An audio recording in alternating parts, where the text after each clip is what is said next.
नमस्ते दादा. नमस्ते. सर्वात पहिले तर तुमचं आपल्या लाईफ गेन थेरपी सेंटरमध्ये हार्दिक हार्दिक स्वागत आहे. पहिले तर सर्व आई बाबांना दादा तुमचं नाव सांगा. माझं नाव अनिल अंबादास जाधव. दादांचं नाव आहे अनिल जाधव. दादा तुमचं वय किती आहे? 51. अच्छा. दादांचं वय जे आहे ते 51 आहे. दादा तुम्ही राहायला कुठे आहात? Shivajinagar gel road. शिवाजीनगर येथे दादा राहतात. दादा तुम्हाला थेरपीला येण्याच्या अगोदर काय काय त्रास होता? थेरपीला यायच्या आधी मला शुगरचा प्रॉब्लेम होता, किडनी स्टोनचा प्रॉब्लेम आहे, युरिक ॲसिडचा प्रॉब्लेम आहे, पाठीचा काला खूप दुखतो, कंबर पण खूप दुखते, एवढे प्रॉब्लेम होते मला. अच्छा. पायाला जळजळ व्हायची. ओके. म्हणजे दादांना थेरपीला येण्याच्या अगोदर शुगरचा प्रॉब्लेम, किडनी स्टोनचा प्रॉब्लेम, कंबरदुखीचा प्रॉब्लेम, पायांमध्ये जळजळ होते इतका असा त्रास होता. दादा तुम्ही हा जे तुमचे जे आजार आहेत त्याच्यासाठी तुम्ही कुठे उपचार केले होते का? हॉस्पिटलमध्ये खूप केले. अच्छा. साधारणतः किती दवाखाने केले तुम्ही? 7 ते 8 झाले असते. 7 ते 8 दवाखाने तुम्ही केले. 7 ते 8 दवाखान्यांमध्ये तुमचा साधारणतः खर्च किती झाला असेल? भरपूर झालं.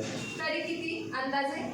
म्हणजे जर एका किडनी स्टोनसाठी जर एकदा जर ॲडमिट जर केलं तर 20-25 हजाराच्या पुढे जाईल. अच्छा. म्हणजे 20-25 हजार रुपये दादांना लागून जायचे. आणि 7 ते 8 त्यांनी दवाखाने केलेले आहेत तर त्याच्यामध्ये सुद्धा त्यांचा भरपूर खर्च झाला असेल. दादा आपले जे थेरपी सेंटर आहे या थेरपी सेंटरबद्दल तुम्हाला कोणी सांगितलं? या थेरपीसाठी ना माझ्या मिसेसने मला सांगितलं. अच्छा. मग तुमच्या मिसेसला तुम्ही थँक्यू बोलले का? हो, बोललेलो आहे. अच्छा. तुम्हाला आता इथे तुम्ही थेरपी सेंटरला येत आहे तर थेरपी सेंटरला आल्यानंतर तुम्हाला किती दिवस झाले? मला इथे फक्त 7 ते 8 वेळा झालेले आहे. शनिवारच करतो. दादांना इतर दिवशी टाइम भेटत नाही त्याच्यामुळे दर शनिवारी दादा थेरपीला आपल्याकडे येत आहे. दर शनिवारी ते वेळात वेळ काढून आणि सुट्टीच्या दिवशी दादा आपल्याकडे थेरपीला येत आहे. जास्त त्यांची थेरपी झालेली नाही. साधारणतः 6 ते 7च दिवस दादांची थेरपी झालेली आहे.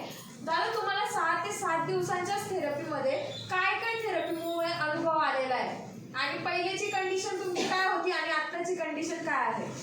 पहिले मला ज्यावेळेस इथे यायच्या आधी मला असं म्हणजे पाठीने बसवत नव्हतं. म्हणजे मी जरी बसायला जरी प्रयत्न केला तर मला डायरेक्ट झोपावं लागायचं. अच्छा. आणि मग इथं पहिल्या जी थेरपी घेतली मला खूप झाला त्या पहिल्याच वेळेस.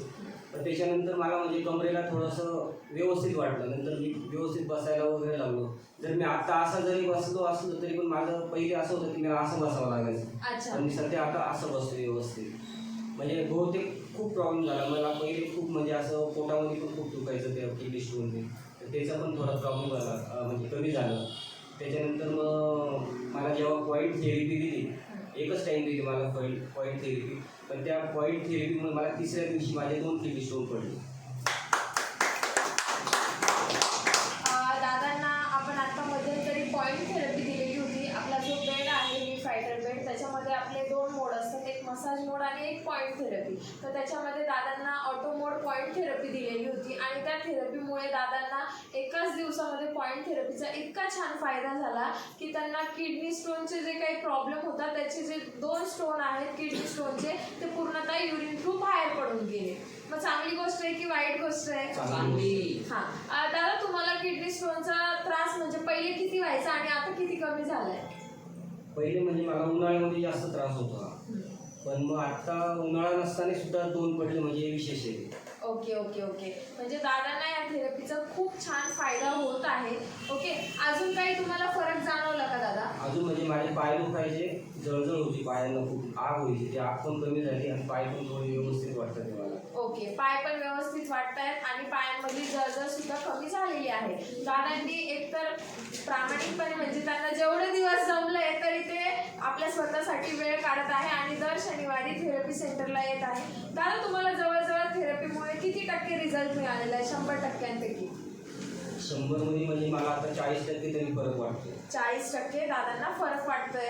आणि मेन म्हणजे बघा किडनी स्टोनचा जो प्रॉब्लेम आहे, किडनी स्टोनमुळे काय होत असतं पोटामध्ये अतिशय वेदना होत असतात. ओके. आणि मेन म्हणजे किडनी स्टोनसाठी काहींना ऑपरेशन सुद्धा करावं लागत असतं. दादांचंही पहिले एकदा ऑपरेशन झालेलं होतं पण आता आपल्याकडे आल्याच्या नंतर त्यांना कुठलंही ऑपरेशन करायची गरज पडली नाही. आपल्या थेरपीनेच त्यांचे 2 स्टोन पडून गेलेले आहे आणि इतर जे स्टोन असतील ते सुद्धा आपल्या आपल्या थेरपीमुळे त्यांना अजून जास्त फायदा होणार आहे. आणि दादांनी कंटिन्यू जर का थेरपी ठेवली तर ह्या थेरपीचा त्यांना अजून जास्तीत जास्त फायदा होणार आहे. चांगली गोष्ट आहे की वाईट गोष्ट आहे मग? चांगली गोष्ट आहे ना. फक्त एकच आहे की दादा तुम्ही कंटिन्यू थेरपी तुम्हाला जसं जमेल तसं करत चला. जसं शनिवारच शक्यतो मला शनिवारी जमते आणि समजा एखाद्या मध्ये सुट्टी जर असेल तर मी त्यावेळेस येतोच. म्हणजे मी शनिवार टाळत नाही शक्यतो. जर खूप प्रॉब्लेम असला तरच तो टाळला जातो. ओके. दादा तुम्हाला आता तुम्ही थेरपीला येत आहेत तर तुमचं पहिले किडनी स्टोनचं ऑपरेशन झालेलं होतं हो की नाही? तरी पण ते किडनी स्टोनचे रिटर्न खराडे तयार होतात हो की नाही? मग आता पहिल्यांदा ऑपरेशन झालेलं आहे हो की नाही? रिटर्न ऑपरेशन करण्याची गरज तुम्हाला वाटते का थेरपीमुळे पडेल? नाही, काही गरज लागणार नाही. तुम्ही थेरपी कंटिन्यू घेतली तर तुम्हाला कुठल्याही ऑपरेशनची गरज पडणार नाही. आपल्या थेरपीमुळेच तुमचे जे काही किडनी स्टोनचा प्रॉब्लेम आहे आता 40% तुम्हाला रिझल्ट मिळालेला आहे. एक दिवस असा येईल की पूर्णतः 100% तुम्हाला ह्या थेरपीमुळे फायदा होईल. तो दिवस लवकरच येईल. तो दिवस लवकरच येईल. दादा तुम्हाला आई बाबांना काही संदेश द्यायचा असेल तर काय संदेश द्याल? मी त्यांना एकच संदेश देईन, जे पण तुम्ही आता सध्या जे पण करता ते कंटिन्यू करा, रेग्युलर करा. त्याच्यामुळे तुम्हाला मला 40% म्हणजे मी शनिवारी फक्त घेतो तरी मला 40% पडला आहे. जर तुम्ही रोज जर घेणार आहात तर मला अशी आशा आहे का तुम्हाला 100% रिझल्ट भेटणार. दादा तुम्हाला इतका छान थेरपीने रिझल्ट दिलेला आहे तर मग तुम्हाला धन्यवाद द्यायचे असतील तर कोणाला धन्यवाद द्याल? मी धन्यवाद सर्वात पहिले ज्या बेडवरती मी झोपतो, जिथं मी थेरपी घेतोय त्या सेंटरला आणि जे पण व्यक्ती इथं आहेत, लेडीज आहेत, ते इतके प्रॉपर लक्ष देतात त्या प्रत्येक गोष्टीवरती. का तुम्हाला काही त्रास होतोय का, अंगावर पांघरून टाकणं किंवा आथरणं, परत पायांना त्या पट्ट्या लावणं वगैरे ते व्यवस्थित करतात. मी त्यांचे पहिले मनापासून आभार मानतो. आणि एवढं व्यवस्थित लक्ष देतात का ते म्हणजे कोणीच करू शकणार नाही या गोष्टी. त्यांचे सर्वात पहिले मी आभार मानतो. आणि ज्यांनी ही थेरपी इथं आणली त्या सरांचे पण मी खूप आभार मानतो. दादांनाही खूप छान फरक पडलेला आहे. दादांनी त्यांचा अनुभव पण खूप छान सांगितलेला आहे.